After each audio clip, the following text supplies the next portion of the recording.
বা কেঁচো সারের দিকে ঝুঁকছেন চাঁপাইনবাবগঞ্জের গোমস্তাপুরের কৃষকেরা। রাসায়নিক সারের ক্ষতিকারক দিক বিবেচনা করেই বাণিজ্যিকভাবে শুরু হয়েছে ভার্মি কম্পোস্ট সার উৎপাদন। এ ব্যাপারে সহায়তা করছে উপজেলা কৃষি অফিস। মোহাম্মদ নাসিম আলী প্রতিবেদন, জানাচ্ছেন বুশরাত জাহান।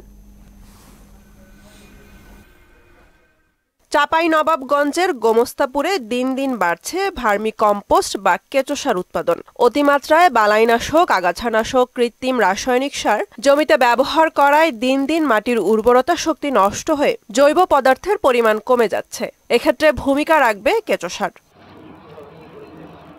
স্থানীয় কৃষক সুমন আলী নিজ বাড়ির আঙিনায় ছায়াযুক্ত স্থানে চৌগাছা স্থাপন করে কেঁচো সার উৎপাদন করছেন। তার প্রতিটি চৌগাছায় 2 থেকে 2.5 হাজার কেঁচো রয়েছে। এখান থেকে 1.5 মাসের মাথায় প্রায় 3500 কেজি ভার্মি কম্পোস্ট সার তৈরি হয়।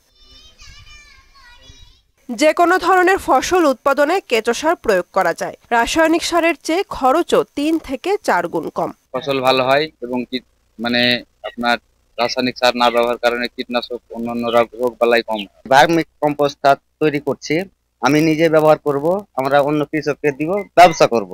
উৎপাদন হওয়ার পরে অতিরিক্ত যে সারগুলা বেশি হয় বা এগুলা আমি বিক্রি করে অনেক লাভবান হই। গোমস্তাপুর উপজেলা কৃষি কর্মকর্তা জানান, ধান, গম, পাট, সবজি সহ সব ধরনের ফসলের জন্য জৈব সার ভালো। বলেন, উঠান বৈঠক করা সহ কৃষকদের পরামর্শ দেওয়া হচ্ছে।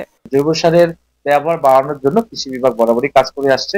আমরা নিয়মিত গোমস্তাপুর উপজেলায় কাজ করছি এবং সেই সাথে কিছু পরামর্শ দিচ্ছি কিভাবে জমিতে জৈব সার ব্যবহার করে মাটির স্বাস্থ্য সুরক্ষা করা যায় এবং সেই সাথে রাসায়নিক সারের কার্যকারিতা কিভাবে বৃদ্ধি করা যায়।